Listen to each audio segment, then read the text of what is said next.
Good morning everybody, Coach Castle here, and after the last video I made I had a lot of requests for this one, so I'm going to do my best to go through this gym, the 76 pieces of equipment which are no good, and briefly summarize why they are inefficient. So let's go ahead and get started. Alright guys, so we'll get to the first machine over here. This is for preacher curls with your bicep. Now it doesn't have too many issues with it except for the fact that the angle where your actual upper arm or your humerus rests is not where it's supposed to be. It puts it roughly 30 to 40 degrees in front of your body, which is not an optimum resistance curve, and also increases the risk of damage. Coming over here, we have the Smith machine. The Smith machine keeps you in a fixed plane of motion. However, it is a barbell. Because it's a barbell, this creates a bilateral deficit, meaning you don't want to ever use barbells for any reason. They're not efficient. Coming over here, again, another variation of the preacher curl. No idea why. Not effective machine. Over here, we have the shoulder press. Shoulder press is a completely useless machine. Does not do shit for your shoulders. It trains your front deltoids, however, outside of the correct plane of motion and causes shoulder impingement. Over here, we have the inclined bench machine. As you know, the inclined bench does not train your chest in the slightest, so they should just throw this machine out. Over here, we have the bench press machine.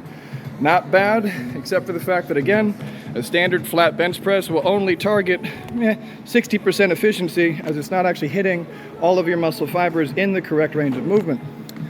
Over here, we have the T-bar row machines. If you're using the T-bar row to train your back, you're sadly mistaken. Your back does not connect to your arms, therefore, you will not be training your middle trapezius, your upper trapezius, your lower trapezius. You will only be engaging your rear deltoids and to a small extent your lateral deltoids. Look at this, another preacher curl machine, useless. Another bench press machine, barbells, not effective. Flat bench, not effective. Another shoulder press machine, not effective. Another incline bench machine, not effective. Another bench press, not effective. Another T-bar row. Again, same thing as the T-bar row, except this one positions your torso flat and flush, but still not effective. Over here, we have the Pec Deck. Once again, not effective because it does not allow you to put your humerus in the ideal position or a decline movement. Not an effective machine. Over here, pull-ups. Not effective. If you're doing pull-ups, chin-ups, or assisted of any kind with two arms, it is not effective. Over here, leg raises. Do not target your abs, they target your psoas, but not a bad machine. Over here, tricep machine. Not bad, except again, your arm is out of the correct resistance curve, and you're in a fixed plane of movement, which actually increases damage to your tendons. Coming over here, we have the cable rowing machine. Again, not useful for your back. It's only training your rear deltoids with this movement. Over here, shrugs. However, you will notice that the way that the machine is designed, the weight is situated behind you, even if you stand in front of you. And again, this is not how your traps work. You will have to lean forward with a 10-degree forward lean in order to engage your traps. If your traps attached the way that this machine wants it to, you would have the insertion on the top of your head. As you don't, you have to lean forward because the insertion is on the back of your neck. Whew, keep going. Over here, lateral deltoid machine. Not too bad, but it does shorten the levers. Nothing wrong with it if you're doing heavy load. This machine itself is not too bad. Whew, coming over here, we have the lat pull-down machine. Once again, without getting too much into it, it's not efficient because the angles are all wrong for your laterals. All right, latissimus, I should say, sorry. Over here, guess what we have? Another one with bad angles. What do we have over here?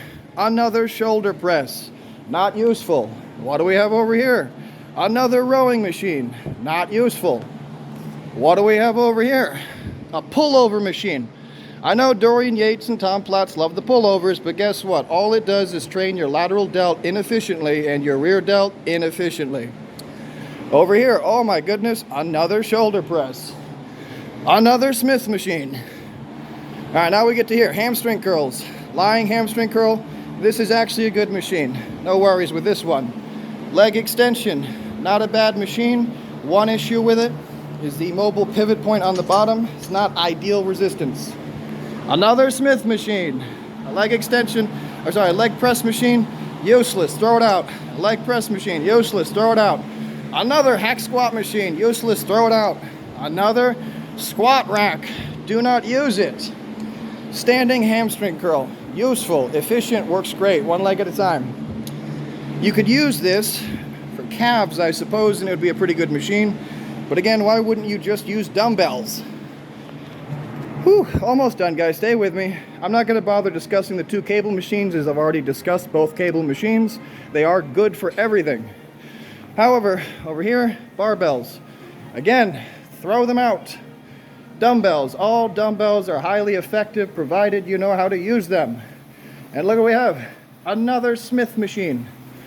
Now, I'm going to be ignoring all of the doubles and duplicates as much as I can, but that's most of the machine, guys. I know you have these in your gym, and if you're using these machines, you're wasting your time. You're not training efficiently. If your trainer is telling you to use these machines, tell your trainer to learn biomechanics. He's an idiot.